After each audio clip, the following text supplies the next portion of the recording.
Hello and welcome to The Price of Music, the show that looks at the money behind the music industry with me, Steve Lamack, and Music Ally's Head of Insight, Stuart Dredge. Stuart, we have a couple of questions regarding live music to ponder in a moment. Also, a former Britpop drummer turned would-be MP is going into battle on behalf of songwriters. But shall we start with another set of accounts as an aperitif this week? This time, the music publisher and record label group BMG has announced it's generated almost £775 million in annual revenues in 2023, which is up nearly, 5%? Yeah, that's right. So BMG, I think the revenues are up 4.6% to 905 million euros, so like nearly 775 million, you say. And yeah, it was kind of common with a lot of results, really. It's enjoying growth from streaming and sales. But they said that buying catalogs was a big part of the growth. And it's kind of fun because the catalogs they've been buying, it's not necessarily brand new frontline artists. You know, like they're looking back in time a little bit. It's fair to say. Yeah. I was wondering about this, how much their growth has been assisted by their interest in more established acts. I mean, I don't want to call them heritage artists, but you could certainly call some of them heritage artists, I think. But they're people with proven fan bases. Because if you look, so I looked up their roster on the website, or as it's described, you have to click on a page called clients. Their clients include Suede, Soft Cell, Duran Duran, Simply Red, The Charlatans, Block Party. I mean, there's bands from across the spectrum and from various eras. And obviously it's not all they do, but clearly this is an area which they know how to work in now. And I wonder whether it's easier in many ways working with acts like this, because you pretty much know how big their audience is, so you can set your budget accordingly. Do you think that's part of the success?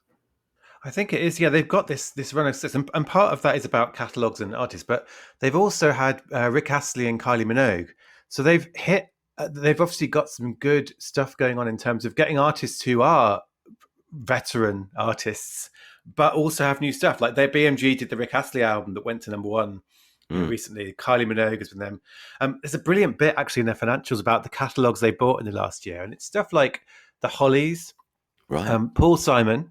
Then it's Jet, the American, the Australian band, and then Snap of Turbo B, Rhythm as a Dancer fame. So they really have kind of got a wide. But yeah, so it's interesting because they are, on one hand, they're buying catalogs and making money from that, but then they are also finding these artists who are still recording.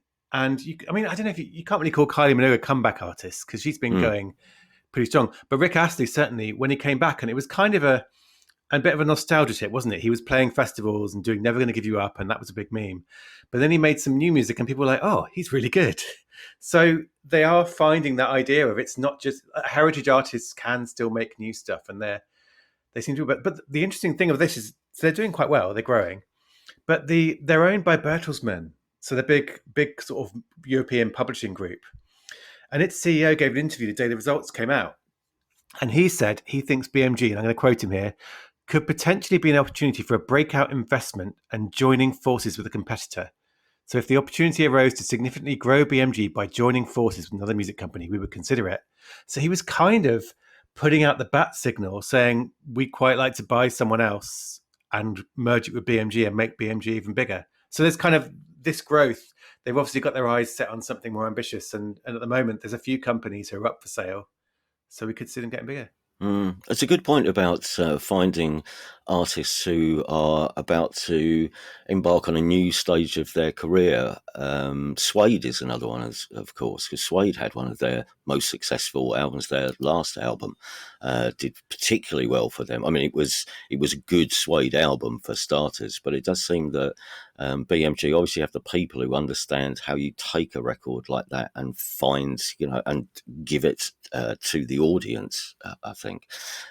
Talking of Suede and Britpop, next this week, now this is an interesting one. This could have huge ramifications, I think, this story. Dave Rowntree of Blur is leading a legal challenge over allegedly millions of pounds of royalties Ode to Songwriters by the organisation PRS. Well, we're going to have to be slightly careful with this, but if we take it step by step, because there are one or two things we'll need to explain along the way, partly for my own benefit. But outline the story. This broke a couple of days ago. So, what is the legal challenge? What's prompted this? Yeah, I'm not going to have to explain who Dave from Blur is. I think you're fairly up to speed with that. Yeah, that's fine. Yeah. International listeners, Dave Rowntree, drummer in Blur, who were playing stadiums again last year as part of the comeback. So he's leading a claim. It's with the UK's Competition Appeal Tribunal, which is a body that kind of hears complicated cases relating to kind of competition and economic regulation issues. So it's kind of it's not the High Court, it's a different kind of body, but it hears cases. And yeah, Dave Rowntree is leading this challenge to PRS for Music, and it's all about black box royalties. Sadly, not black box of Ride on Time fame, to match Snap. We're having a Eurodance episode here. Yeah, you should explain the black box. I think should we explain that now so that we know what we're talking about? And I guess we have to go through the whole collection process before we get to what Dave is saying is wrong with it. Can we do that?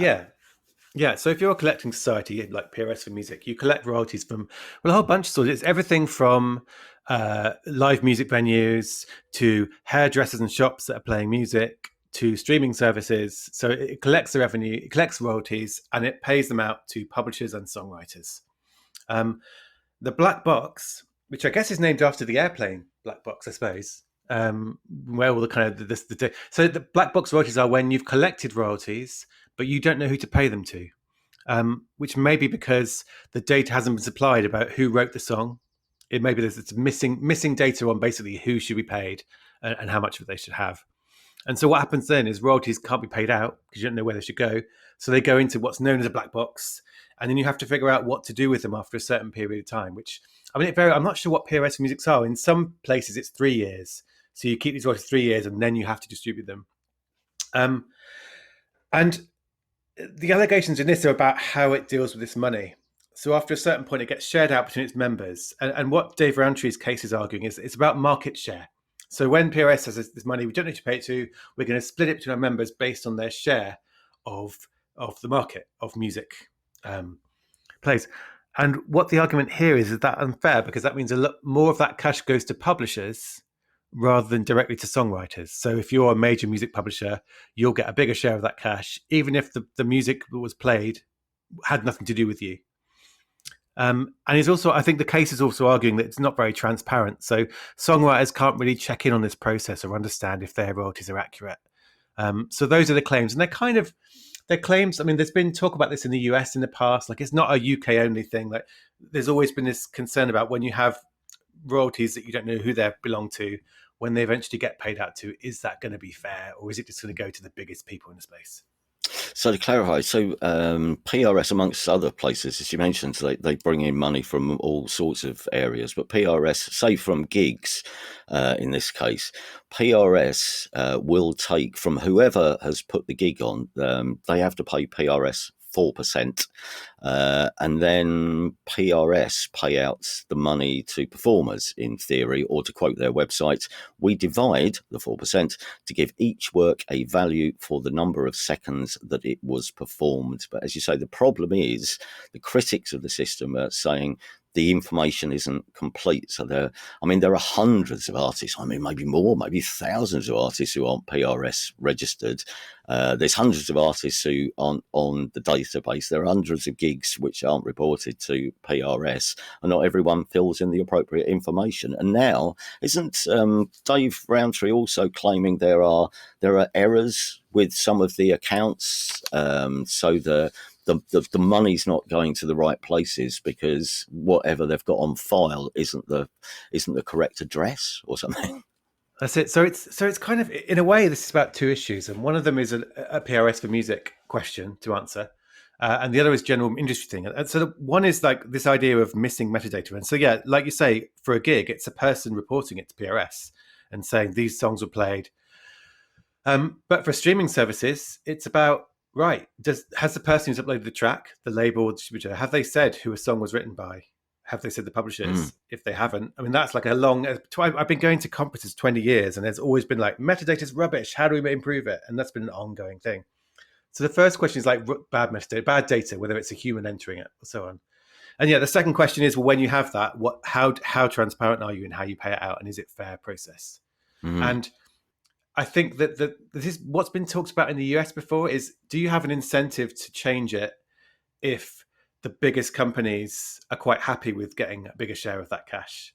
That's maybe not quite the case here because PRS for music isn't quite the same. But and we should say actually that they've had a statement saying the claims are factually incorrect, and they said it fundamentally misrepresent our policies and operations. So they're going to defend themselves against this claim, and they're saying it's not true.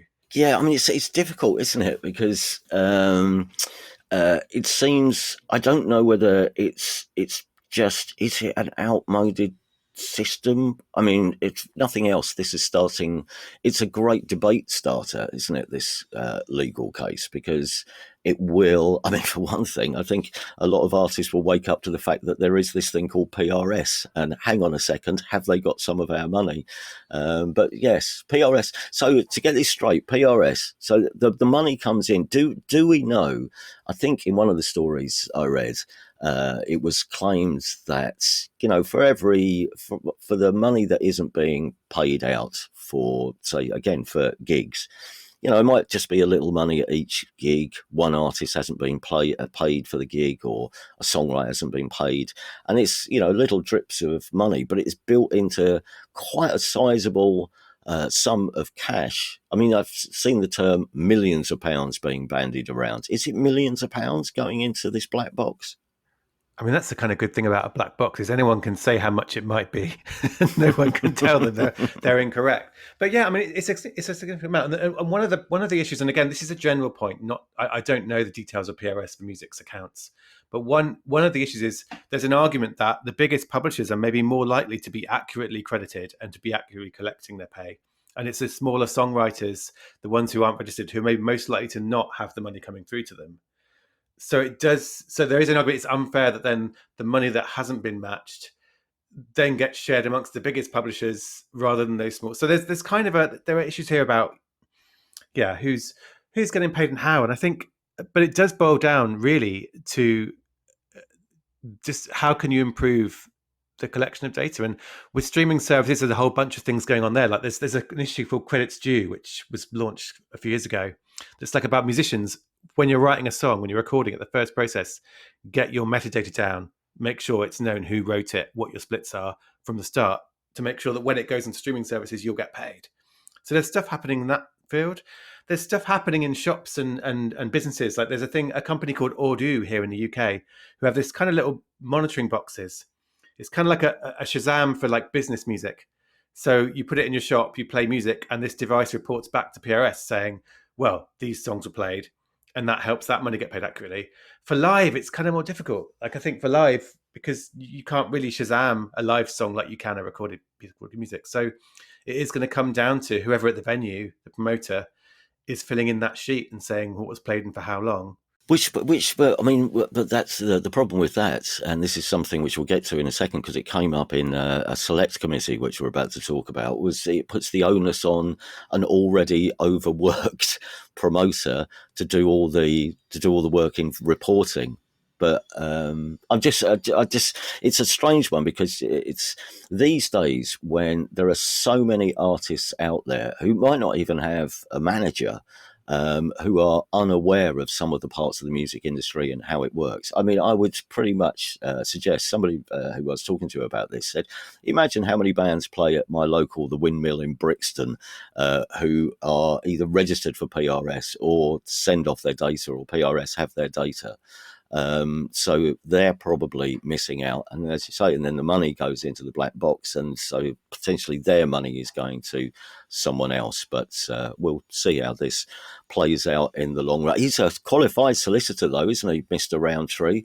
So I mean, he must have thought this one through, I would have thought. Well, he's one of the most. It's weird because you remember in the days in Blur's sort of initial big hit period, and it was always like Damon and Alex and Graham were kind of the sort of the up front, and Dave was Dave. And he was like the solid, even though, I know I haven't read the books, he was having quite a life too. But I think he's become one of the most interesting members because he's a qualified solicitor, like you say. He's been involved in the Features Artists Coalition. He's standing to be an MP, like Tom Gray is. So we Yeah. could have two members of that generation in Parliament, whenever the election happens. Yeah. Um, Yeah. but yeah, I think it's going to, like you say, it's going to shine a light. And to be fair, I think PRS for Music have done a lot of work in trying to match songs. Like any collecting society, part of their job now is how do we reduce the size of these black boxes? So they are working to try and get that money credited.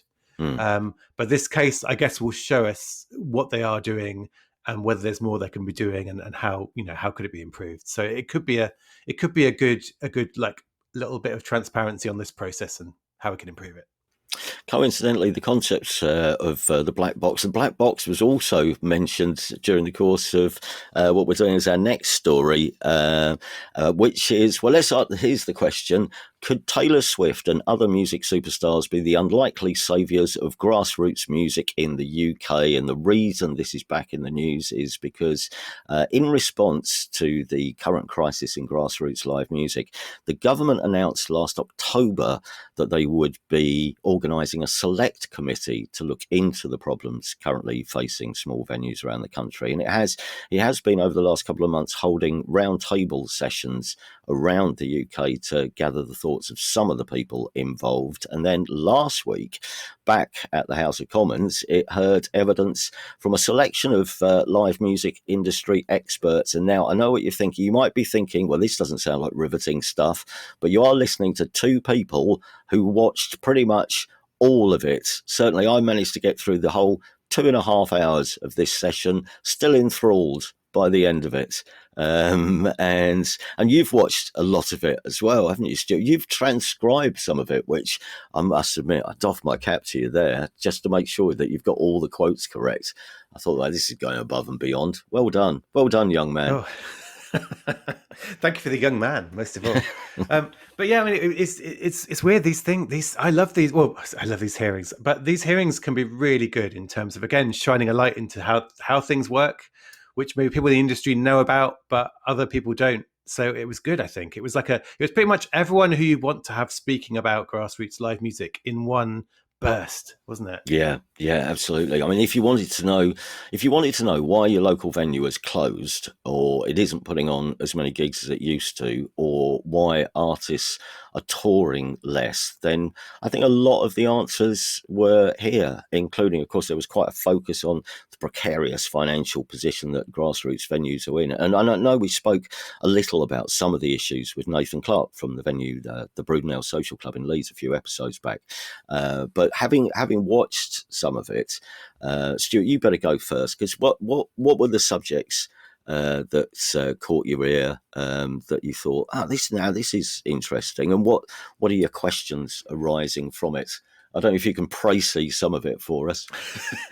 Yeah, easily I can write it. Well, yeah. So there was a lot of talk about the pipeline, and that's something we've talked about before, I think, which is this idea of tomorrow's stadium fillers, tomorrow's major label artists. They're cutting their teeth in grassroots venues, like the first rung of a ladder that's lucrative. And this is kind of talked about a lot, I think, because it's a language politicians understand.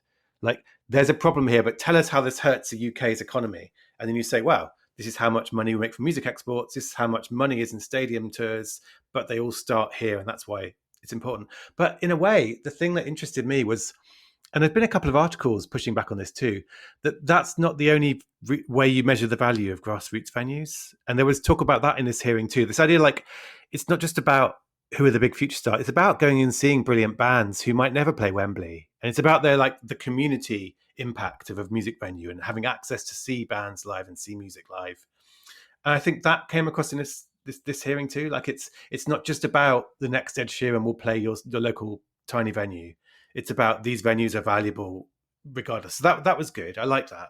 And this is something which I've always said, is that, these places, they're home to a certain counterculture, because, they're not your big arenas. They're not the populist venue, but they are places where, outsiders and misfits and alternative views can, all thrive. And I think that's really important. As you say, it will be for some artists only want to play a certain level because that's how they communicate. They communicate with 400 people at a time, and that's the level on which their music or their art works. And you can only do it at small venues. The other thing which I think was important and was mentioned by a couple of the panelists was that it's also outside of the artists who may or may not go on to be more popular. This is where so many people behind the scenes gain their experience. The promoters of the future who will go on to later on possibly book major stadium or arena venues or even maybe festivals. That's where they gain their experience and build up their contacts. It's where crew, young, guitar techs and sound engineers and lighting engineers, they'll probably start out somewhere like this unless they've on a, managed to get their way onto a scheme or gone straight into an apprenticeship at a bigger company. A lot of this it's the training ground for everyone who's going to be the next generation of the music industry. So yes, that's also very important. Anything else? Yeah, so that came across well. I think, I mean, it was good because I think essentially these hearings, they're pitching the politicians. What do we need from government? What do we want you to do? And so they were talking about some of the things we could do, and we've talked about these, like a cut in VAT on ticket prices. There was talk about needing more protection for music venues who are facing noise complaints. And what I didn't know was there's already kind of it's not a law, it's guidelines. I think when you're developing flats and properties, that you're supposed to take into account, is there a venue already there? And what's happening is that's not being maybe enforced. So there's venues that have been there forever, or not forever. That's not how property works. Venues have been there for a long time, Yeah. probably since the 1960s, more so than dinosaur times. Yeah. But if you're there already, and then someone builds a block of flats next door, and then people move in and go, "Oh, I don't like the noise," there are venues facing closure for that. And so there was talk about, can you enforce those guidelines? Can you make that actually? Yeah, that's interesting. It's called agent of change. This is the concept. Weirdly, while I was out in Austin, Texas, they've had a problem in Austin because of the influx of people. A lot of people coming because it's a really cool place. They build loads of new flats, some of them with balconies overlooking the venues, and then of course the people who've moved into these quite expensive flats then say, well, it's a bit noisy around here, make a complaint and try and get the venue closed down. That's something, I mean, I would love to see that written up into a piece of legislation so that it was easier for councils to have conversations with developers about, obviously putting the onus on the developers to soundproof their flats and to be conscious of the places that they're building around. But yeah, that was interesting. Well, I think they were saying that music brings an area up. Like a live music venue, often the venues are what make an area cool, and that's why developers move in. So it's but the big thing I think I took away from it was this idea, like, and you can tell me if I'm wrong because you're part of this, you're much part of the discussions about this. But what seemed to come across clearly is this idea of what we want, what would be good, would be a big fund, a big pool of money that grassroots venues, but maybe also festivals and maybe artists too, could like draw on with help with their costs. And they talked about France, and I wasn't really that aware of it before, but France, I think it's 3.5% of ticket sales go into a fund for that. And so there seemed to be consensus that this would be a good thing, but where people weren't quite agreeing was, well, where does that money come from and who foots that bill? Is it we talked about the problem. Well, yeah, should it be tickets sold for the biggest venues, support the smaller ones?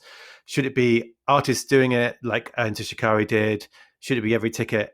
And that seemed to be, and so that was one thing that came across to me is like, okay, who pays for this good idea that we've had? Yeah, that's exactly it. I mean, I best do my disclaimer again here in that I kind of have a vested interest in this story, having been appointed chair of Live back in late September, which is Live is the live music industry trade body. So I've been privy to some of the discussions going on behind the scenes about this. But the levy idea, seems to be gaining some pace. And I mean, we've mentioned it before, but it's, as you say, the idea, one of the ideas is a £1 levy on gig tickets from events taking place in venues which have a capacity of 5,000 upwards. So we're talking about arenas and stadiums. And I mean, if you made that work, a £1 levy would raise a significant amount of money. And there were, I mean, across the people giving evidence, there were there were differing opinions, I think, on, how you do this.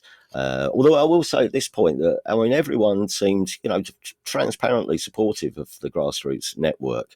But there are two aspects of the possible levy which you kind of need to sort out. And the first is, say it's £1, who pays the pound?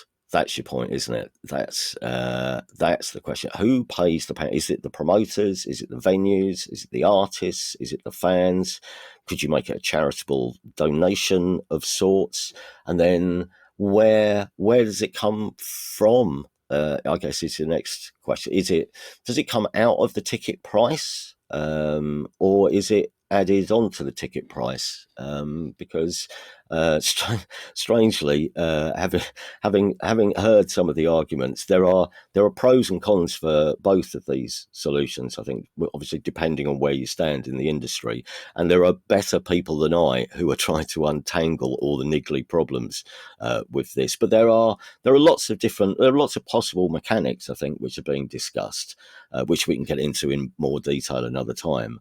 But obviously, everyone's got to be on the same side if this is going to work. And this was a point brilliantly made. There's a lot of people involved in the infrastructure of a gig. So now it's all about bringing everyone together if the live industry wants to sort out this problem themselves before potentially, government comes back with, who knows, its own legislation. I mean, it wouldn't surprise me if there's something in the report where they've come to a conclusion which is trying to lead live music in a certain direction. I mean, I thought the questioning was interesting. They seemed very informed, the MPs who were on that committee, didn't you think? Yeah, I think so. And I mean, not to blow smoke up anyone's bum in particular, but I think the Music Venue Trust have done a great job in getting these issues out and explaining them. I think Live has been doing a good job, and your chap, John, isn't it, the CEO? John Collins, yeah.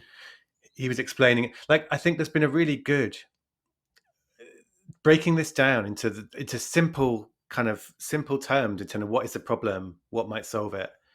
And yeah, it's that big thing, isn't it? Do you need government to do something? Which I guess is the French system. It's kind of a government body that collects this money and it's paid out. Or do you trust the industry to do it? And can the industry come together and do it to avoid the government doing it away? So, which is similar with the streaming debate. That's what that was all about. What do we need government to do? But what can the industry come together and do itself, to avoid that?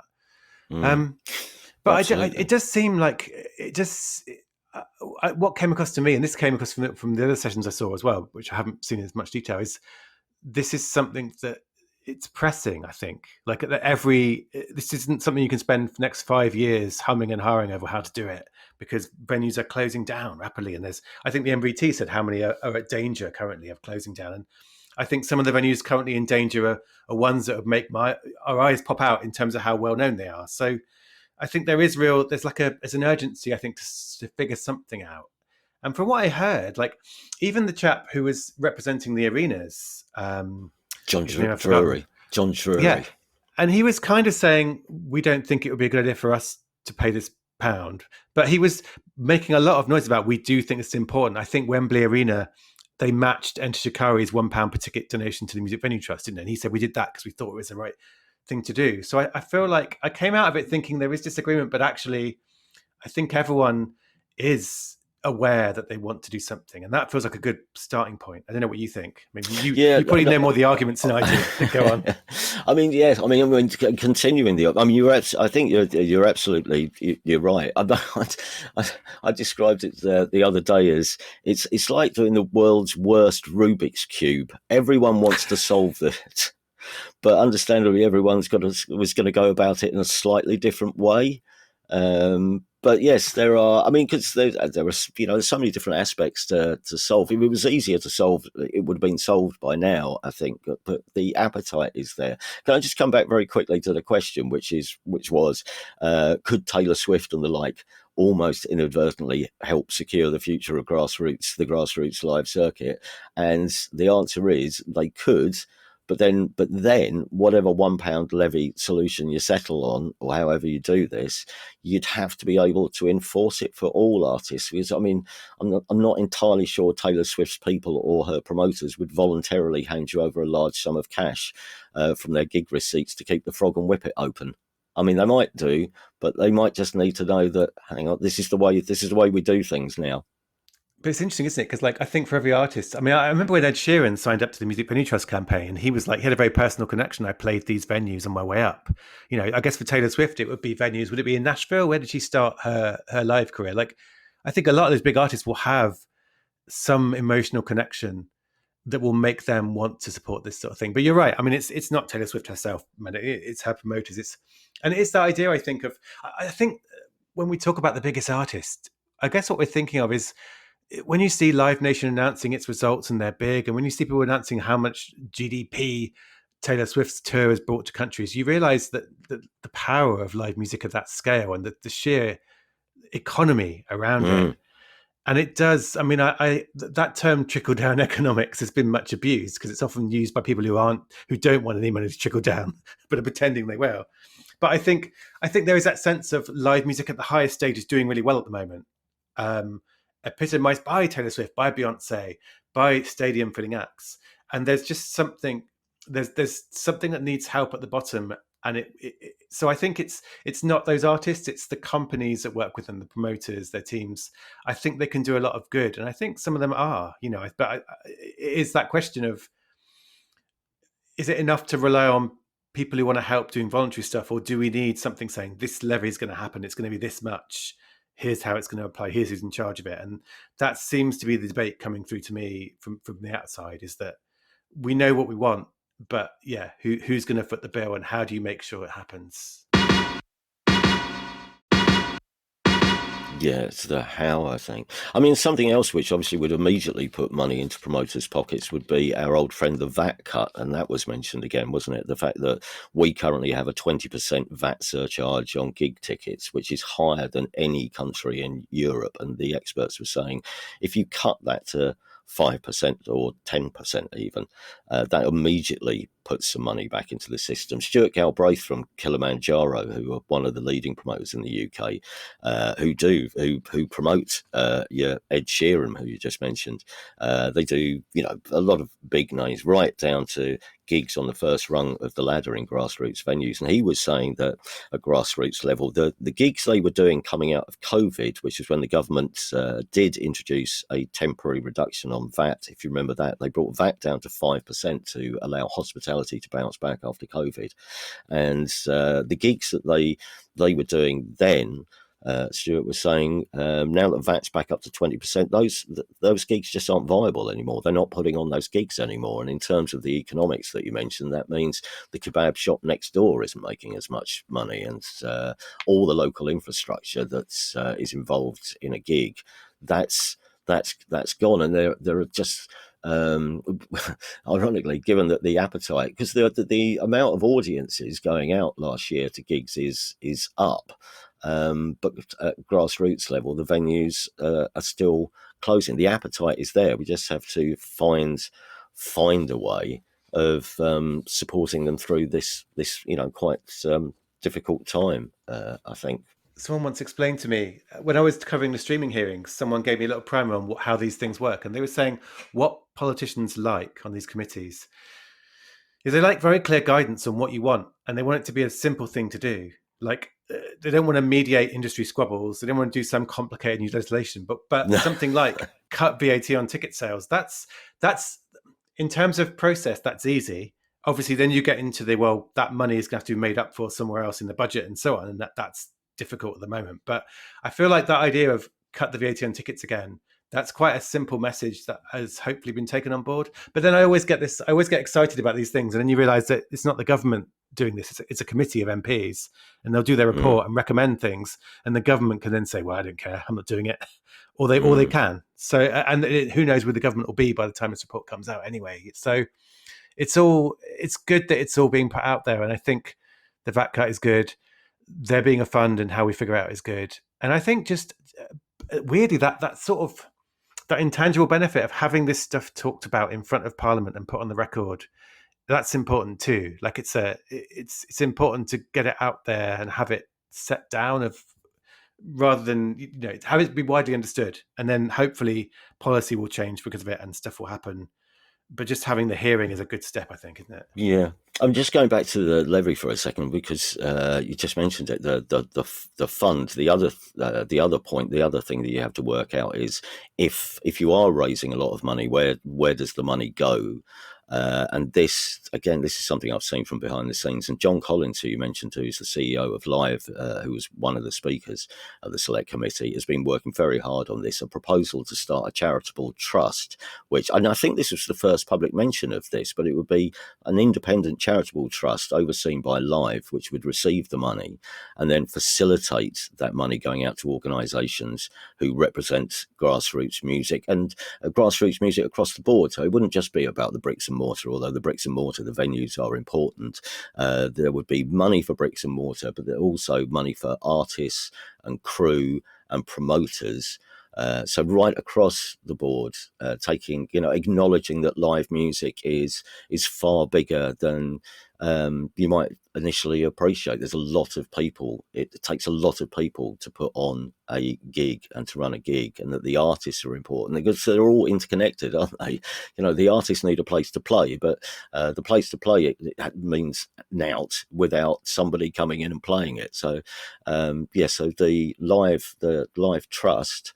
The potential live trust would be the place where the money would potentially go. That did come across. I think someone made the point that it's not just venues closing; it's artists not doing tours because they can't afford the cost of touring. So, like you say, that's part of it. If that it's going to be artists being able to apply and say, "I need some money to pay for the costs of getting out to sort of 20 venues across the country." Mm. Lily Fontaine, who is the singer from English Teacher, was one of the people who gave evidence and made some very good points on behalf of musicians after the fact that at least three of the MPs were all saying, "We love your record. We love your record." I mean, it's in terms. I mean, their album's coming out shortly. I mean, it should go top five if everyone in Parliament who claims to like English Teacher buys the album. I think. Hang on, how are all these MPs getting the album ahead of its release? What's going on? Is this some kind of stealth marketing? I did enjoy. I enjoyed the joke as well about how to make money from an independent music venue. That was a good bit of the hearing. Oh yeah, for people who don't know, this was Mark David from the Music Venue Trust who said, "How do you make £1 million from running an independent a grassroots music venue?" And the answer was, "Start with 2 million, and you'll soon have 1 million." Which was it got. I mean, it was a tough crowd. Didn't get a huge laugh, but it got smiles. Yeah, I laughed watching it at home. Lily from English Teacher listed all the people that are involved in her band. I hadn't really thought about this, but she described her band as being a major employer in the music industry. Well, not a major employer, but a significant. All bands are significant employers because they employ a manager, a live agent, possibly PR. They need a tour manager, possibly a sound engineer or crew. They have to, and then from there on thereafter, you're booking hotels possibly, and just the amount of money that a band has to pay out to go out on tour comes back to your point of why some bands just can't afford to go out on tour unless you do it in the most DIY of ways. But a lot of positives. I thought she was great. She was great. She was I thought she was really good, and it was very timely. I think this select committee. I will mention just one last thing. Did you notice how many people? And there was a question from one of the MPs about this, talking about a fan-led review of live music. Yeah, like the football one. Is that correct? Yeah. Yeah, exactly that. Because I think that's gaining some traction as well. We should come back to that at some point, but We should get potentially, Lily on as well, I think, yeah, shouldn't we? yeah. Yeah, yeah, Get yeah. to show ideas. Lily and her accounts written in a notebook in the back of the van. Yeah, we should Yeah. definitely do that. Right. After that, that's we spent quite a lot of time on the select committee, and we'll come back to it probably when the report. Do you know they're trying to turn the report? I've been told they're trying to turn the report around. So this will be what the committee members thought and what their conclusions were and what they're going to recommend. This report may even come before the end of this month, but we'll let you know when it's published. Finally, though, for this week, any Joni Mitchell fans in the house? Anyone? You at the back? Joni Mitchell? Because Joni Mitchell has followed Neil Young's lead and made her music available once again on Spotify. Yeah. So she removed it early in 2022, like Neil Young did, in protest about, and like Neil Young, she didn't name it, but it was about Joe Rogan, the podcaster who Spotify paid a lot of money to make a show.